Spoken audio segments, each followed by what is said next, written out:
Paisanos, it's the Excuse me, princess. Super Show!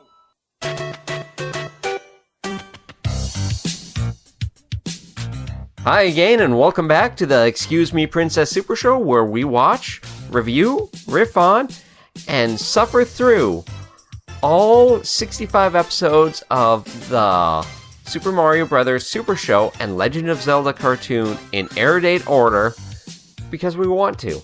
Yeah. Because we have to. Because it's our sacred duty. Yeah. Bestowed upon us by nobody, no time, nowhere. Yes. I'm John. I'm Aaron. And if you want to watch the episodes we're going to be watching today, you can do that legally on the Wild Brain Superheroes YouTube channel. Legally on your Amazon Prime account on Prime Video. Legally on the DVDs you bought at Goodwill. And illegally through piracy. We do not recommend piracy. Why would you pirate it when you can literally watch it for free on YouTube? Even with the missing music, which is also on YouTube. Link in the description below. For the joy of breaking the law? Breaking the law. I guess technically if you want to pirate it, you'd be watching... We keep forgetting to check out the high-def, upscaled version with the music put back in. The remaster. That's it. You know what? That's a great idea for next episode. Yeah, let's try and remember that for next episode.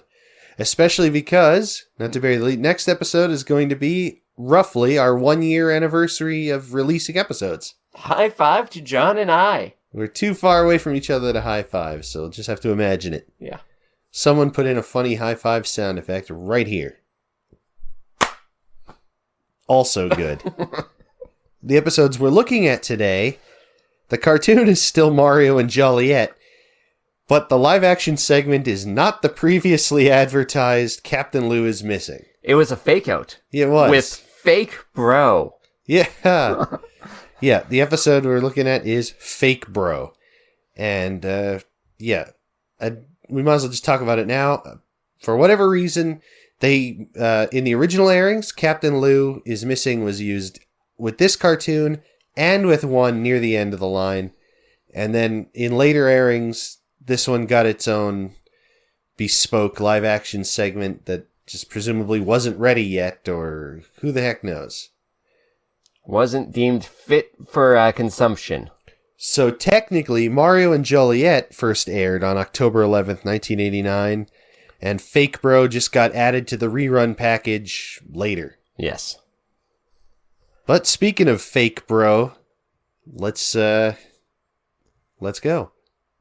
Fake bro, let's go. Okay, so Mario and Luigi are back in the plumbing shop fixing another pizza oven. Yeah, what was that they were fixing? We'll call it a pizza oven. Yeah, it's some sort of giant blender with a spinny tray on the top. And we got some lore in here. Some Super Show lore. We got the name of one of the Muppet things. Yeah, the little hairy rag thing with eyes is called Clog. Yes. I think that's the one that was dancing on top of the fridge during when their niece was partying. Wild Thing, yeah. She made its heart sing. Yeah. And we also get their mother's maiden name that I don't remember later on. That's another bit of lore. But this is great. So they're fixing it. Mario asks for a rag, a wrench, then turns, says, stranger. Luigi goes, stranger, looks down at the tool thing, looks back up, and there's the back of someone wearing a Mario hat. Yeah. So a larger fellow, and he's wearing a Mario hat. He's goes through. It's like he's wearing a mustache. He's wearing a mustache, a very obvious, very fake mustache, more so than. Yeah, well, it looks like Danny Wells's mustache. Yes. So like it's the spare. Yeah. Because I don't know if that's Danny Wells's real mustache. I'm going to assume not. It might be, but I don't know. Yeah. So goes through, and he introduces himself as their long-lost older brother, Pedro. Not Pedro. Pietro. Pietro. Yeah, Pietro. I almost said Silverbolt from Beast Wars. Quicksilver. Oh, Pietro Maximoff. yes. So Pietro comes in and introduces himself, and we get to the cartoon. The missing Mario brother, Pedro. I bet that would go well. Oh. Yeah, it's a short first act. Yes. They come back from the cartoon, and they're sharing a pizza at the table, and he's explaining his tragic backstory. Yes. He was the black sheep of the family because he decided to leave. Well, he decided to leave because he was the black sheep, and you don't learn why he left, really? Yes. Which, He we do traveled- learn why he left. Well, he traveled the world, supposedly. Yeah. So he's going through and like, okay, if you're our brother, what's our mother's maiden name? He gives off a maiden name and I can't remember. Me neither, and it's not... I'm cheating and looking at the thing, and it doesn't have that. Asks about the birthmark on Mario's left knee, where he says, no, there's no birthmark on Mario's left knee. It's on his right big toe.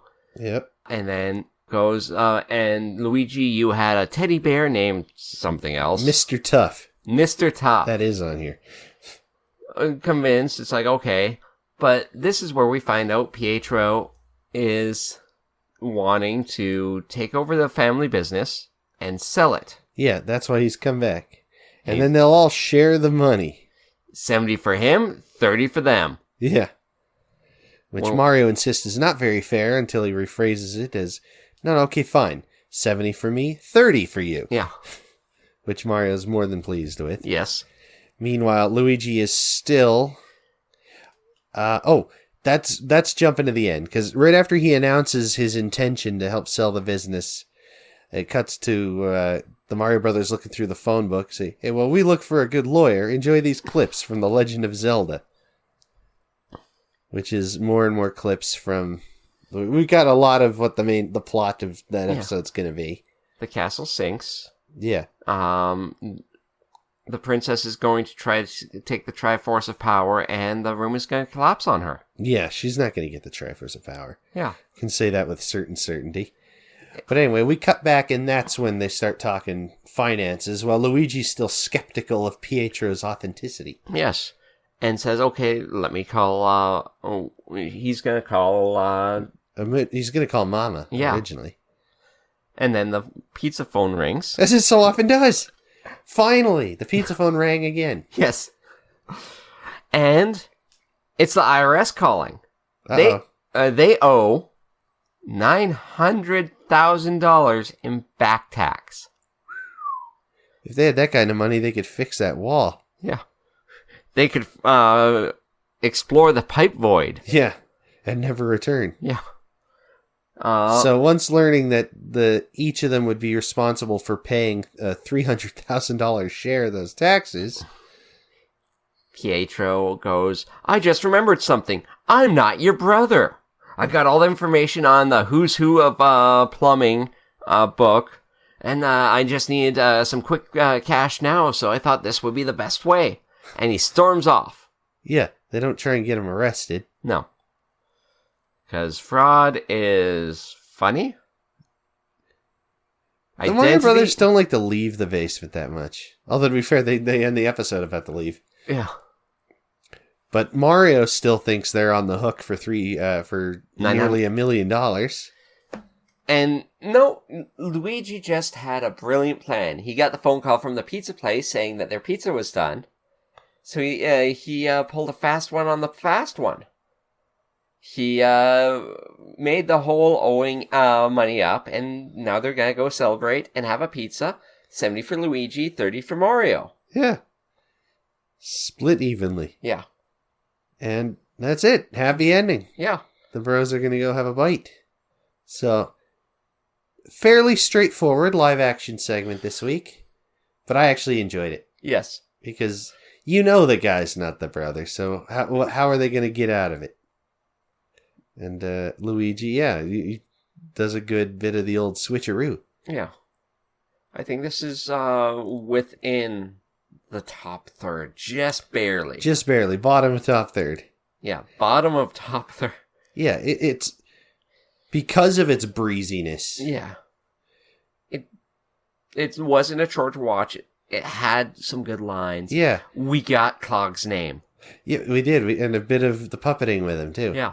And it's just kind of it was a surprise, considering we were expecting Captain Lou is missing. Yeah. We hit play on Amazon Prime, and the first thing that pops up is Fake Bro. And we're like, what? So we had to stop and take a quick research break. And we figured out what was what right then. Yeah. It's that this one was added later. But it's the only instance where this live action bumper is added to the show. So yeah, usually we're missing one. This one has an extra. Yeah. Sort of. Yeah, it's the only time that should happen.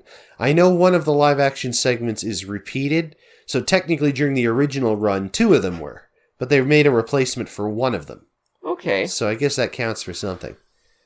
And speaking of phony replacements, who played the fake bro? Bro? That is a very good question. Bro. Yeah. But don't leave me in suspense, bro. You know who didn't play him? Captain Lou. He's Yeah. missing. Yeah, hey, the episode is still Captain Lou is missing. Well, he's not. He's Mario. Who has played him is Vic Dunlop. It's probably Dunlop. Nope, it's Dunlop. Okay. No, it's probably Dunlop. What's this guy's deal? He's a comedian. Normally I wouldn't just read verbatim the Wikipedia, but considering it is 3 sentences long, John, may I have your blessing to just read the Wikipedia word for word? Infringe that shit. Vic Dunlop, November 6, 1948 to August 13th, 2011, was an American stand-up comedian and film and television actor. Dunlop gained national attention appearing in such television series and films as Make Me Laugh, Match Game Hollywood Squares Hour, The Richard Pryor Show, Harper Valley PTA, Skate Town USA, The Devil and Max Devlin, Martians Go Home, and Night Patrol. Dunlop died August 13th, 2011 at age 62 from complications of diabetes. Yeah. Now, you said he was a comedian? Yes, he was. I feel like I've seen his stand-up.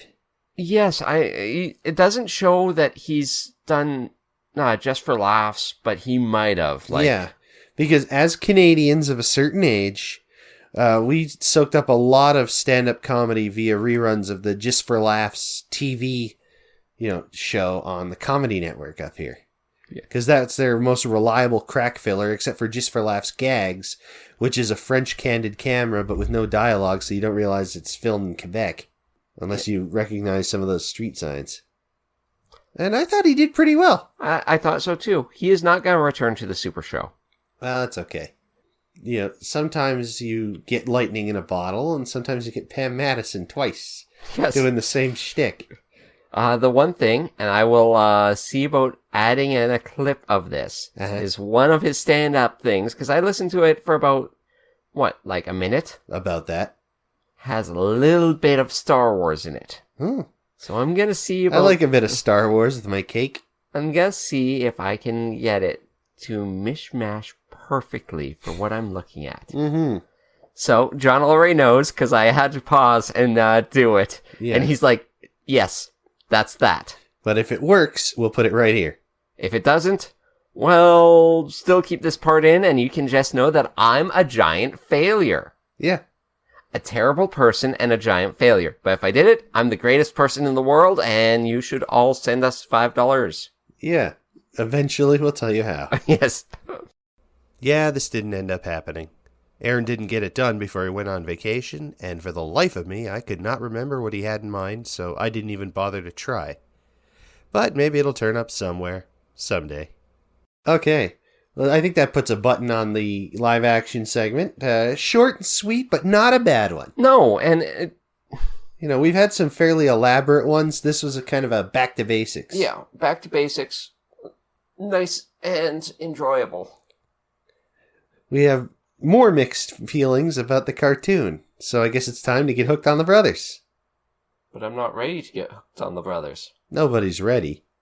You just sort of have to accept it. Well... Now, evil Koopa and his troopers are up to misbehaving. They kidnapped the princess, Mushroom Land needs saving. Abusing and confusing, everybody discovers they can't help but be hooked on the brothers.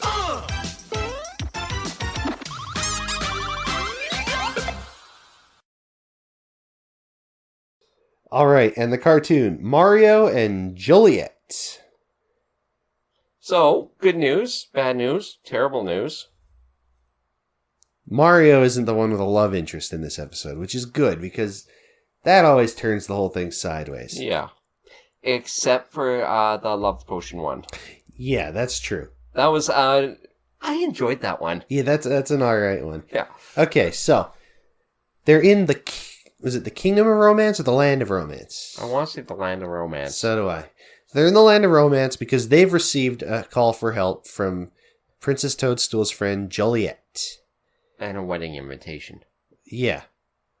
Well, technically it's a call for help. Yes. Because, as we learn, the family of Joliet and the family of her husband Romano, which is a funny pun. Yeah. I like that. Joliet's funny too, but Romano. Anyway... Their families are feuding, and they're using Koopa-grade weaponry to basically wage war in the middle of the city, which is being turned to rubble. Mostly sniffets and albatrosses throwing bombs. Again. Yeah, like, those have been in more episodes than Toad, I think, at this point. Well, Toad's only missed one, but still. But anyway, they managed to escape this open battlefield to... Oh no, but first, Princess Toadstool... No, they go back, they escape and go back up, right? Yeah. Okay. But, how do they escape? How did they escape? How did they get into the... they run into this... They go to an alley with a dead end, but with an obvious trapdoor line. And did they pull something to get down there? Or No. did it just opened? And that was probably Joliet pulling them down. Yeah. She was down there in these catacombs under this city. The city is stylized. It kind of has a bit of an ancient Venice. Slightly Rome. There's columns. But I mean, the thing is in so many pieces that it's kind of hard to get a feel for it. It's Renaissance era, but only kind of. Except for... World War I battlefield. Yeah. It's an old city being destroyed in World War I. Yeah. But anyway, Joliet is a caricature. You know, it's not the weird humans from Sewer Service. They're cartoony and vaguely ugly. And she's done up in a Victorian gown. And her... husband-to-be. No, but I was going to make a joke about her breasts. But I'm trying to find the way to do it. Because she's got really big breasts. And with an unusual amount of cleavage for a cartoon like this. Yes. And I mean, those Victorian dresses often did that. The old squash and stretch. But it's, you know, it's where people draw the cartoon and the joke is that like half the upper body is just breast. Yeah. It's one of those. But not like Queen Rotunda. But anyway, yeah. They, that's where they learn that this is going on between her and Romano's fathers. And it was started by King Koopa. They don't specify how. Or why. Well, we learn why. Yes. But it's not specified how he got them feuding. And Princess Toadstool just says, look, I'm in charge around here. I'm going to sort this out. This is another one of those episodes. She's actually very... This isn't one where she starts off very strong and is weak near the end. No, she's strong the entire way through. Yeah. So they return to the surface, and she just struts out in the middle of the battlefield, whistles, and calls the two fathers to her. Like she's about to give them a scolding. Yeah, which she is. And she basically tells them, yo, these kids want to get married, and they're going to. And they're like, Who do you think you are, Princess Toadstool? And Toad is like, that's exactly who she is, dude. You feuding dudes. Yeah. He's doing a lot of his surfer rhymes in this one. They don't show any more respect, but they do listen. And she basically manages to get everything back on track. So that's all swell and good, it seems. But we cut back to King Koopa, who's just in a castle that's relatively close by. Filled with gold coins. Yeah, because in this episode, King Koopa is a war profiteer. He's been selling the Koopa weaponry enemy character sprites to the feuding families, to both sides.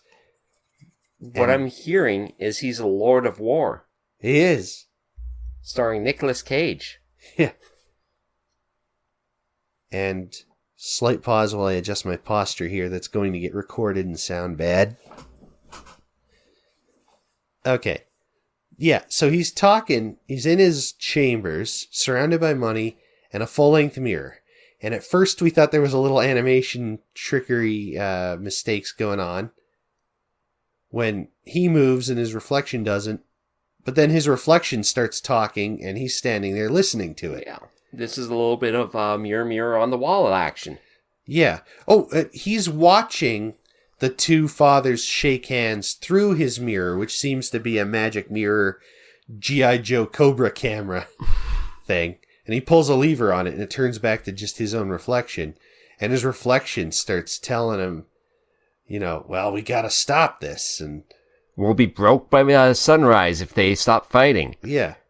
And through this conversation with his reflection, Koopa comes up with the idea of kidnapping Joliet and eventually Romano Romano comes to him. He comes up with the idea of kidnapping Joliet to kick off the feud again because the other father will blame the other father and the feud is on. Yeah, which it so often is. Yeah. And an albatross just swoops into her room and hoiks her away. Toad tries to stop it, but he can't. He doesn't use his elongating power. No, he could have. Hey, John, I think that only seems to work externally. John, while we're on live, I want you to turn to your right and tell me what you see. In the cabinet. In the cabinet. Oh, is that the Batcave setup? That's the Batcave setup. Nice. Why are we doing this live? Because I felt like it. Yeah. For Aaron's birthday a while back, I got him the full McFarlane Toys Batman 66 Batcave playset, Batmobile, and Batman figure. And now it's set up and it looks pretty tight. And it's in an old china cabinet. It is. Next to a 2-foot tall Adam West, Neil Adams Batman doll that looks pretty cool in it too. And next to that is Booby Mermaid sherry cups. Oh yeah, so it is. So anyway, the feud is back on, and now the wedding hall is being demolished. And we should talk about this wedding hall because there's an awful effect. Yeah, it's a headache. Well, yeah, but I'm just going to see if the trivia section of the episode's page kind of explains what it's supposed to be. It's almost like a Renaissance painting style. Yeah. And it's awful. It is hard to look at. It's hard to experience, and it gets worse. Yeah. John's still checking, but Yeah, I'm sorry. I gotta see if it explains it. Okay, so in the cathedral, snippets. Okay, so yeah, this cathedral looks like a painting, like an old style painting, like a Renaissance painting with sharp lines. It's hard to describe without knowing the right kind of words for it. It's not my forte, but it's hard to look at. And it looks like the characters are superimposed onto it, added onto a painting in a promo cartoon for a museum or something. Yes. And it only gets worse at the end. Yeah. Right now it's just them, but this thing is hard to look at. It's like an optical illusion. Yes. Until the feud starts again and the pieces of the wall start getting blown up and you see the regular backgrounds behind it. And it gets worse. It gets worse. But a little bit of respect for doing the mixed media style. Yeah, it sticks out like a sore thumb in a show like this that doesn't usually do that. But it fits the mood of a Shakespearean era. Victoria thing. Not Victoria. It was King Henry? One of those? Maybe. Anyway. The point is, they escaped the bombing cathedral in a trap door. The hell kind of noise are they making over there? I have no idea. Maybe she's snoring. I think so. Yep. Or maybe next door has a speaker going. There's nothing next door. Well, then I have no idea. Anyway, so they escape the cathedral in a trap door that Romano finds. He's not a bystander in this. No. And they jump down into a different or similar set of catacombs. And they head for Koopa's castle. Oh, no alias for Koopa. He's just Koopa, war profiteer. Yes. If you have a war to be profited from, call King Koopa, war profiteer. Oh. He'll profit from your war. Or your money back. Wait. So, the drawbridge is up, the moat's full of trouters, and Mario gets the idea to cross by rolling a bunch of logs that are at the top of the hill for some reason into the moat and use them as sort of a floating bridge while also having to log roll your way across. Yes. Easy enough for Mario characters who are good at jumping. Romano has more of a difficult time, but does eventually make it across after almost getting eaten. Yes. This is a good time to mention a bit of Canadian media. The Log Driver's Waltz. So for those in Canada, you might be familiar with this little snippet that sometimes was played before movies. They used to play that, at the beginning of movies? Yeah, they used to play that at the beginning of the movies in like the 80s and 90s. Okay. I don't remember that, but I only went to a full-size Cineplex Odeon, a few times. I tended to go to smaller theaters. Fair enough. And now there's no choice but Cineplex and Landmark. Yeah. Yeah, it's still a Cineplex Odeon in South Edmonton. Yeah. So, must be just a company merger thing. I think so. But for a lot of people in Canada, they might have a little bit of nostalgia for it. So I'll drop a little bit of an audio clip right around... Wait for it. Maybe it's starting to fade in. Here. If you ask any girl from the parish around what pleases her most from her head to her toes, she'll say, I'm not sure that it's business of yours, but I do like to waltz with a log driver, for he goes burling down and down white water. That's where the log driver learns to step lightly. It's burling down and down white water. A log driver's waltz pleases girls completely. And if you enjoyed Canadian media, enjoy this Canadian media on your podcaster. Yeah, if you're enjoying this Canadian media, like, comment, and subscribe. I don't know. 5-star on your podcaster caster of choice. And share the show with your friends who you think might like it. And your enemies will like it. Yeah, because it's like, I know that I think the algorithm favors you doing it up front, but why would you ask someone to subscribe at the beginning of a YouTube video that they haven't seen to a channel that they may not have ever heard of before? It's like, shut the hell up. Yeah. This, if you've made it this far, you've already made it pretty much half an hour into the show. Yeah. So you might as well. You might as well. Like, comment, and subscribe. You might as well. So they get into the castle, And how are they captured? I think they just get onto the other side, and it's another one of those where Koopa is right there. Yeah, because I know, like it cuts to Joliet up in her dungeon cell or tower cell, and she's singing, "Oh Romano, Romano, where the heck art thou, Romano?" Yeah, there's a few of those, and Koopa just opens the door. He's right here and throws him in. Well, first he throws in Mario. We're like, that's not him, and then Luigi. Yeah, Luigi, Toad, and the princess and Romano walk in. Yeah. But so anyway, they're all there. So did we see the transition between them getting in and them getting captured, or I think did they we give did. them? Did they give themselves up just to get in? I'm almost certain that we saw the transition. I'm pretty sure it was just one of those where they got in, and then immediately, like, Koopa and the Koopa Troopers were right there. Yeah. I mean, that must be it. Where we also get introduced to an What's an it? instance of a Super Trooper.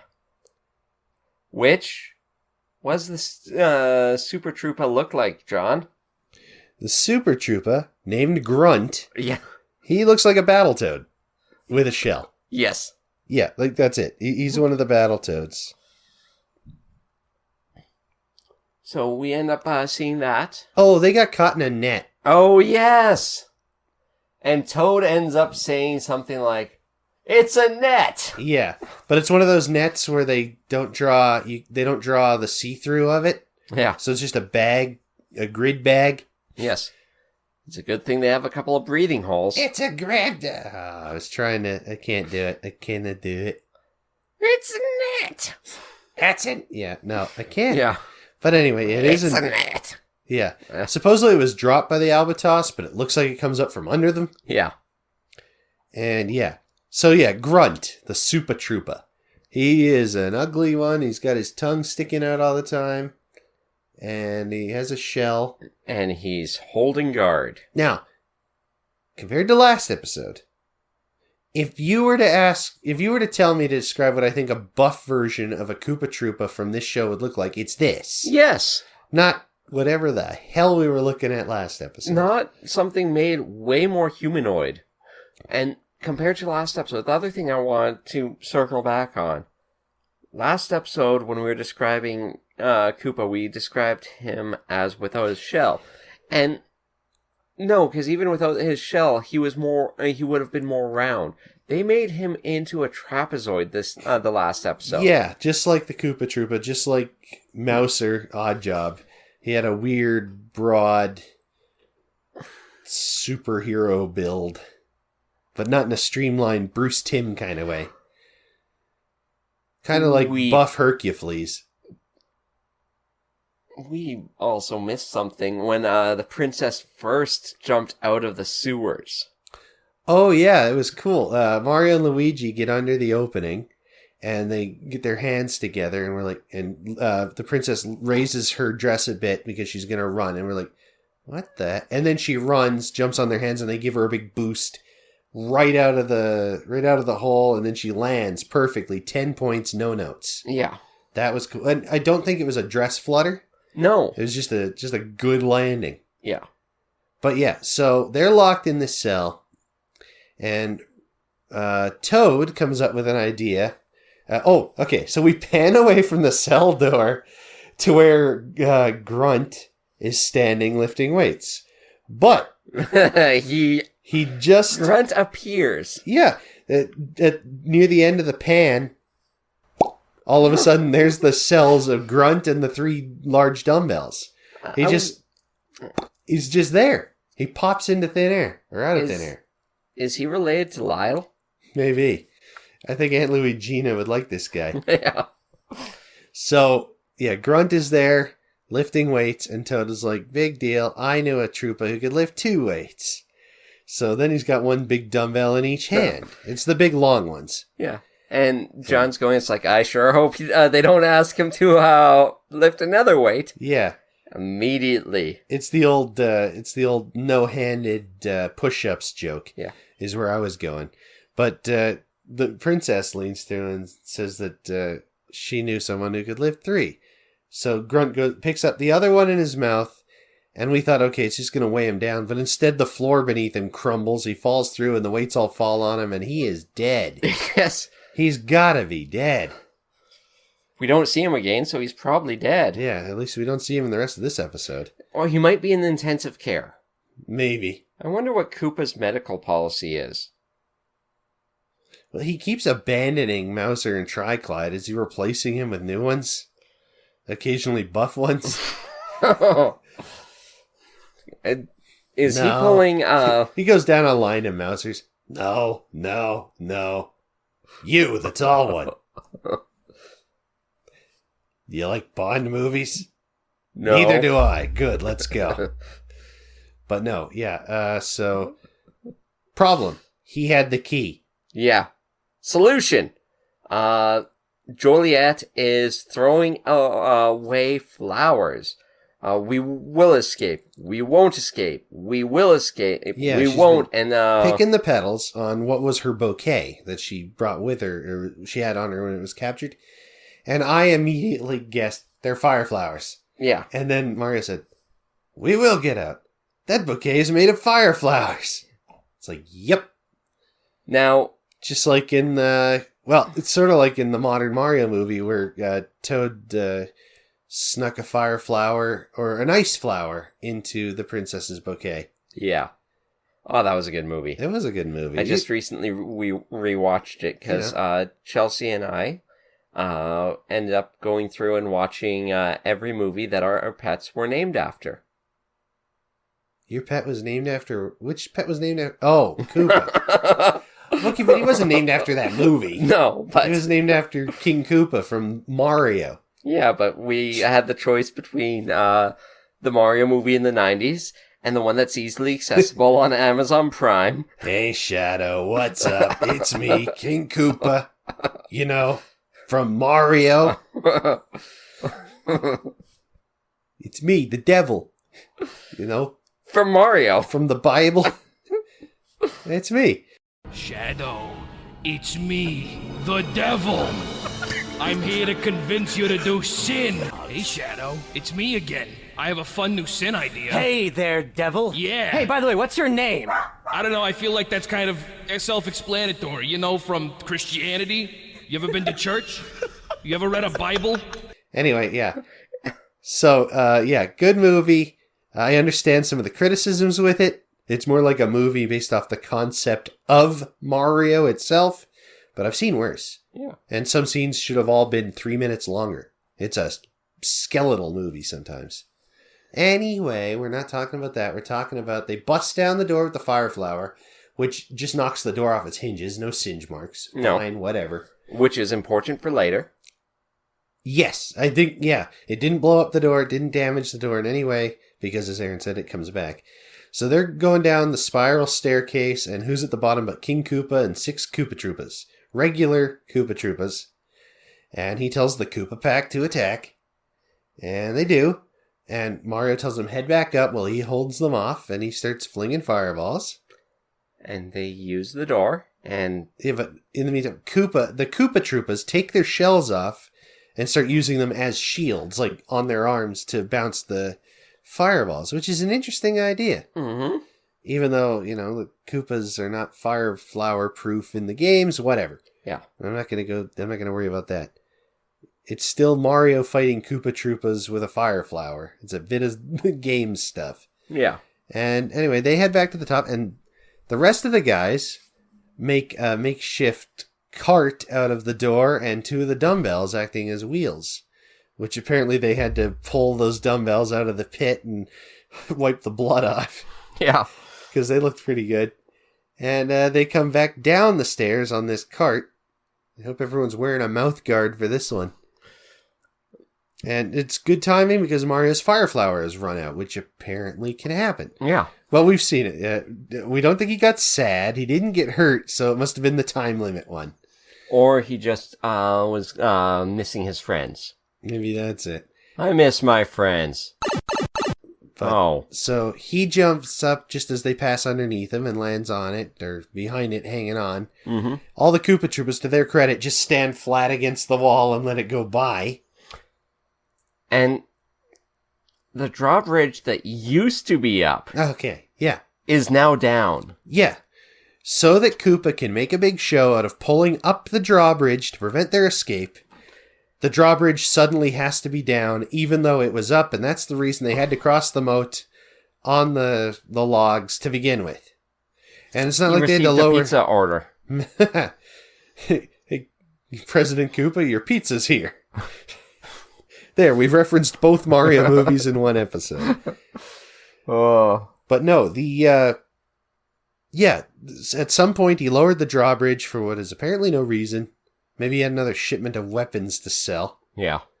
And he pulls it up so that they can jump across it as a ramp and a nice little set piece. Yeah. No problem.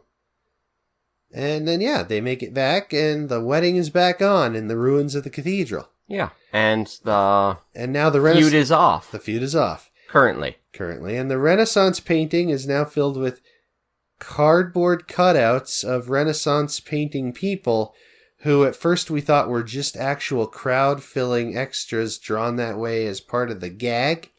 But no, we get the back of them, and they are actual freaking stand-ups of these people.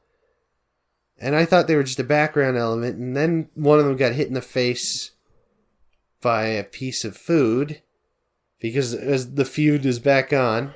Yeah. As the fathers argue on which one of them will have them live with them. Yeah, which is like probably neither. They're married, but whatever. And so the feud's back on, but it mostly devolves into a food fight. Yeah. Oh, but just before that, the princess, she's officiating, which is that's got to be an honor. Yeah. And she declares them man and wife. They kiss. And she cries because she always cries at weddings. And Mario sheds a tear because he always cries at wedding feasts. Yeah. Which is mostly just tables covered in pizza and stuff. And spaghetti. And spaghetti, of course. And then, the feud's back on. They start chucking pizza at everyone. We see the back of all these cardboard cutout people. So really, the wedding parties was just the groom, the bride, the groom, the fathers, the Mario crew, and I think those Sniffets again. Yes. Because they just seem to be hired hands. And then Mario said... Oh, and during the food fight, that's when it starts playing the cover song for this episode, which is a cover of That's Amore in the style of Dean Martin's version of the song. And it was really good. Yeah, it actually fit the ironic tone of it happening at a wedding where people are throwing pizza at each other during a food fight after the wedding, and it's singing, That's Amore. And it's like, that's actually kind of funny. And we'll layer a bit of that here. Special thanks once again to the Super Mario Bros. Super HQ channel on YouTube. Link in the description below. I now pronounce you man and wife. Should I like a bigger pizza pie? That's amore. When the world Guess we learned our lesson. Yeah, our children's happiness is more important than our feud.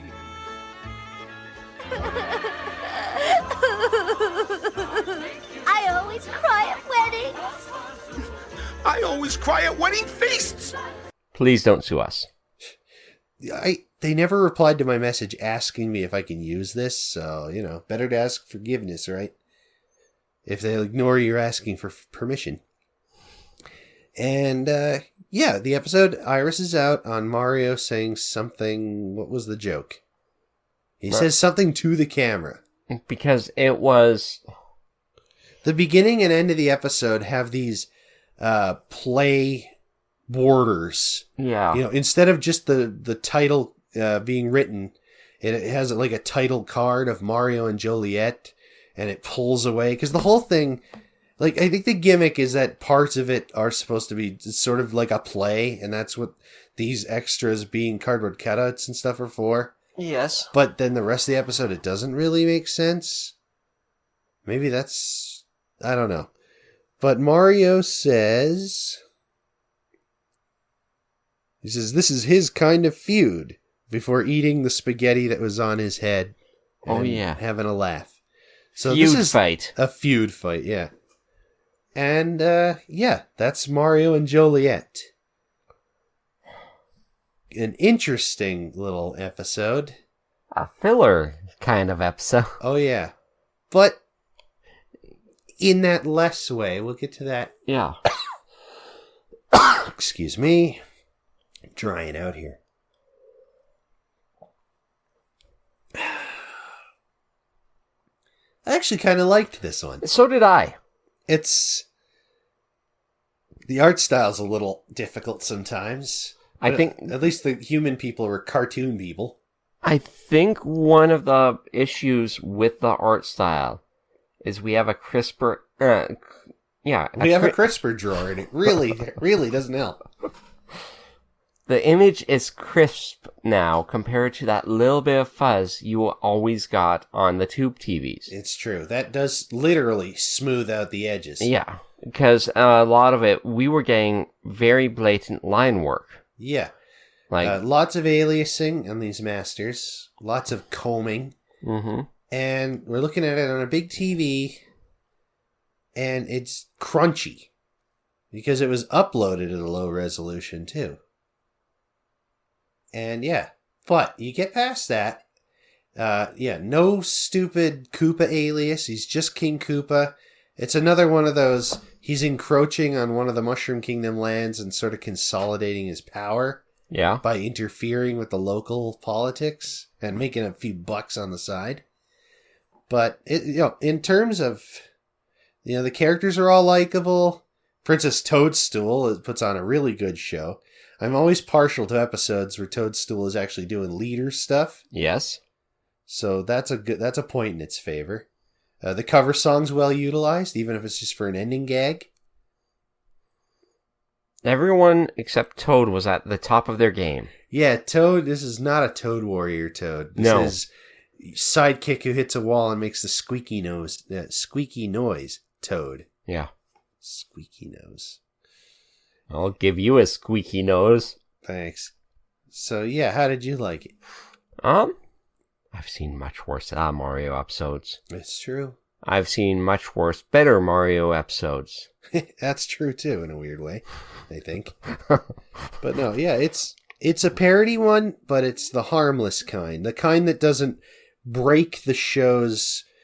What little actual consistency the show has is not broken over the knee of the parody, like it is for the space one, like it is for Jack and the Beanstalk, like it is even for the vampire one, which I like.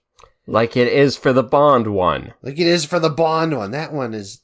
The Bond one and Mario and the Beanstalk are probably the worst offenders. And maybe even the Sherlock Holmes one. It's like a spectrum. I think with the Sherlock Holmes one, the thing that makes it that I don't see it as really breaking too much, it didn't change the characters. No. It didn't have Koopa as a giant, and we never found out how. Yeah, regardless of what he ate. It didn't have Koopa as a trapezoid buff guy. That's just it. Again, the Bond one would have been right alongside the Sherlock Holmes one if the character models for Koopa and his crew weren't so off. And all the models on this one were right, except for Grunt.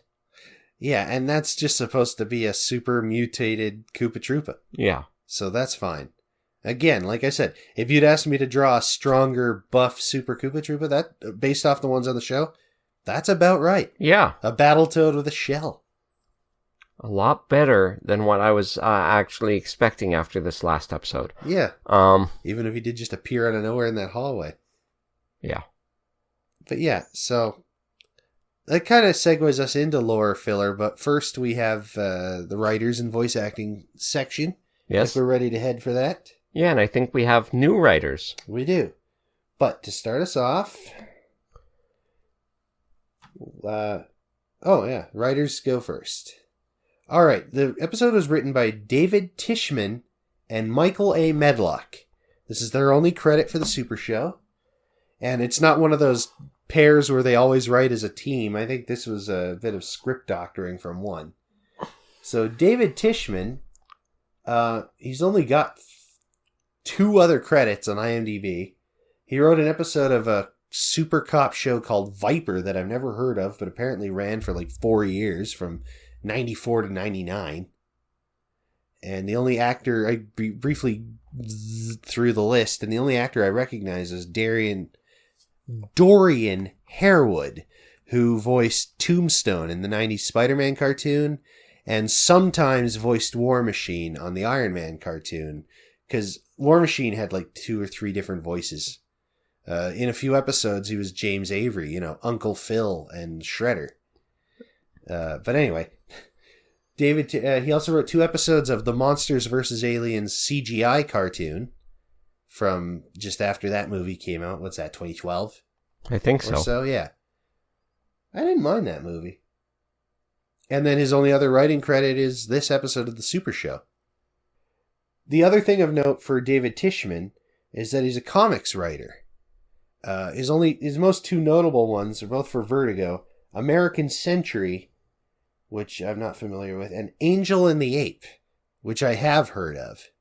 I think it had a revival somewhere else under a different writer more recently, because the name got brought up for one reason or another. Or maybe I was just on one of my TV Tropes wiki walks and came across Angel and the Ape and had to find out what that was. But anyway, that's David Tishman. 3 episodes and 2 comic books. As for Michael A. Medlock, he did some single episode work on some Deke shows. Cops, not that one. Fighting Crime in a Future Time, that one. Carmen Sandiego cartoon, the cartoon, the old one. Oh, not the new one? Yeah, not the new one. The Disney Hercules cartoon, he wrote a few episodes of that. The one that's like younger Hercules. It's in between acts of the movie, but it wasn't too bad. Wrote an episode or 2 of Archie's Weird Mysteries. Did you remember that one from 99, 2000? Teletoon aired it. I think so. Yes, just barely remember it. Yeah. What's that sound? Archie's Weird Mysteries. What's that sound? Archie's mysteries. What is going on in this town? Archie's mysteries. Who is gonna crack the case? Archie's mysteries. That redhead with the freckled face. Archie's mysteries.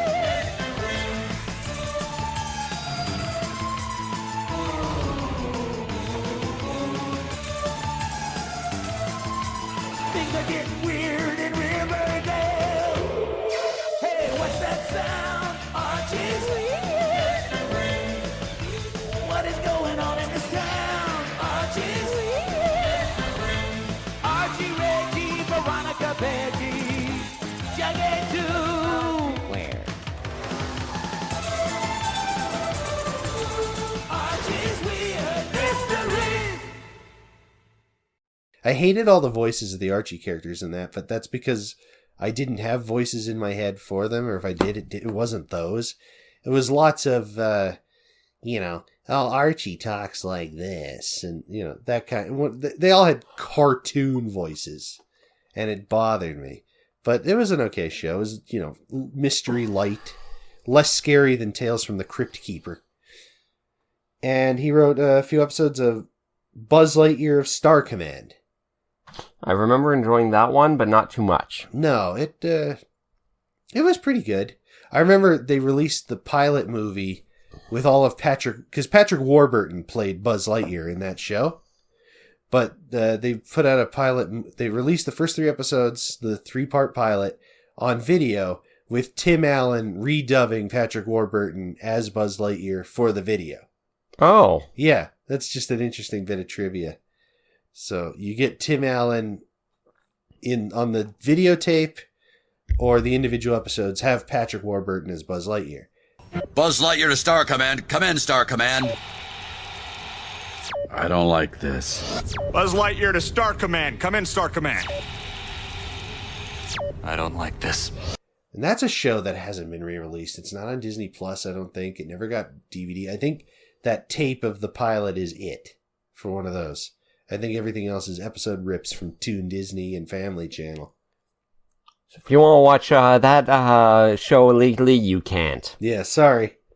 And then one other thing of note, he wrote, or at least co-wrote, Star Trek The Next Generation episode Second Chances, which is the one that introduces Will Riker's transporter clone, Thomas Riker, which got a brilliant send-up in Star Trek Lower Decks with William Boimler. But yeah, those are those two writers. We'll never hear from them again, so they got their due here. As for the cast, you got Mario as Lou Albano, Luigi as Danny Wells. Anyway, Danny Wells, see, parts of that's a joke and we'll keep it. Parts of this part I'm going to cut where I'm stumbling. Yeah, Lou Albano as Mario, Danny Wells as Luigi and Romano's father. Nice. Jeannie Elias as Princess Toadstool, John Stalker as Toad, Harvey Atkin as King Koopa, Joliet's father, which I noted during the episode is like, I'm counting that now. That is Harvey Atkin, and I don't care if the wiki tells me it's John Stalker, which fortunately it didn't. And he voiced the Super Troopa, did he actually say anything or just grunt? He just grunted. Okay, and that was his name too. And the Sniffets, which I don't even think they said anything. They just grunted. That's probably it. And then from the additional VA pool, we got Greg Swanson as Romano. He previously voiced Herlock Solmes. And Joyce Gordon as Joliet. She previously was the Mouth of the River. Oh. Yeah. So, we kind of started touching on it before we segued away. Lore or filler? It's a filler. It's a play inside of a show where the play should have ended in tragedy, but it didn't. It ended in a food fight instead. Which, that waste of food truly is a tragedy. At least to Mario. Well, he was happy enough. He just ate the food that landed on it. And then he keeps those shirts in his closet with all the other stained clothes, except for the clothes that Fred Van Winkle stole. Yeah. Which is currently in the pipe void. Somewhere. Yeah. Hopefully not being eaten by the Radigator as we speak. But I mean, if he wasn't in the 30 years or however long he was there, 60 years, then the Radigator probably just didn't want to eat him. Yeah. Not enough meat on his bones. The Radigator seems pretty tame. This one. Yeah. Who knows about the rest of them? Yeah. It's not a single species, I'm sure. Yeah, it's filler, but like I discussed, it's in the upper edge of filler where King Koopa is himself. Yes. Where the reality of the show isn't broken by the episode in order just to have it happen. He's not suddenly a vampire. He's not suddenly a giant. He's not suddenly a mad scientist. Yeah, and even that wasn't... That wasn't the worst. That wasn't the worst. Because they know it's King Koopa. They don't act like he's always been Koopenstein. So yeah, it's filler, but not the bad kind as much. Although it's a bit weaker. It was enjoyable though. Yeah, we certainly better than the last one we watched in terms of ratings. I'd give it a good 6. War Profiteers out of 10. I give it a 6. Headache-inducing Renaissance art backgrounds out of 10. Fair enough. And if you want to reach out to the show, you can leave a comment on the YouTube channel version. Reach us on Twitter at ExcuseMeSupShow. Send us an email at excusemesupershow@gmail.com. Find us on Instagram at ExcuseMePrincessSuperShow. And check us out on TikTok and Blue Sky at Excuse Me Super Show. And Facebook at Excuse Me Super Show. That's right. And maybe I'll start a Tumblr just to keep adding to the list. Plus, Tumblr may be mostly dead, but I think the animation people are still there. So it might not be a bad idea. Maybe we'll set up a P.O. box. No. No, we won't. If you want to mail us letters, don't. Yeah. We don't need it. Scan them on your computer and send us that as an email. Yeah. And you can always send us a voice recording. Yes. And we would love to see your fan art. Yeah, if anyone wants to draw fan art, go ahead. Yes. All right, it's prediction time. I predict that next episode is a Mario episode. Good call. The live action segment is called Time Out Luigi. Okay, this one is gonna have no Danny Wells in it because he's on a timeout out from Mama Mario, so it's just Lou Albano and Lou Albano going back and forth between the door, yelling at each other. Maybe. It's Mama Mario, Mario Bob? Mario Joe. Mario Joe? Yeah, because I have to apologize for not making two different obvious Mario Joe jokes. Yes. But I may already have made those jokes in a mailbag. We haven't recorded the mailbags that you may have already heard at this point, so I'm going to keep them in my chest in case I reference it during the mailbag. And Aunt Maria. Marianne. Aunt Marianne and Maria now. We're adding more. It's going to be all the variations of Lou Albano's characters that we have seen so far in a giant argument while Luigi is on a timeout for not eating his pizza. Okay, and I'll guess Luigi's frozen somehow. Okay. By some wacky invention, a new pizza oven. Pizza freezer. And the cartoon is called Too Hot to Handle. Yeah, it doesn't give the game away in the title like they usually do. It's going to be a volcano episode.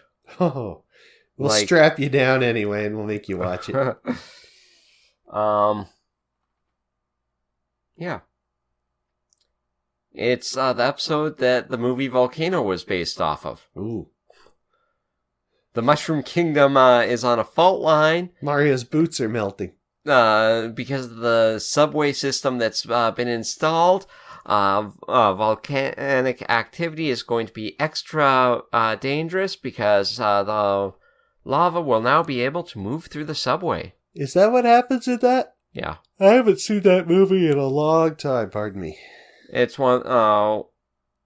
it's the scientist warning everyone. It's like, the subways are our doom.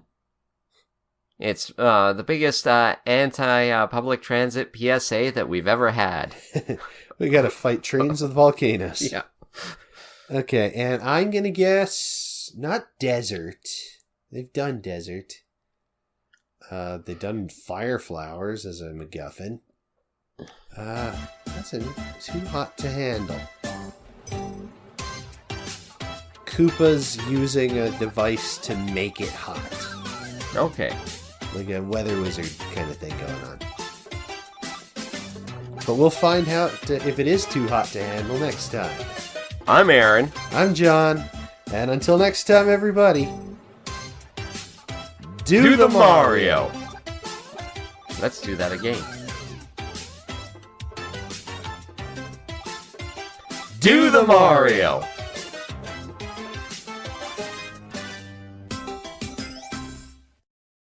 Let's do that again. Cut.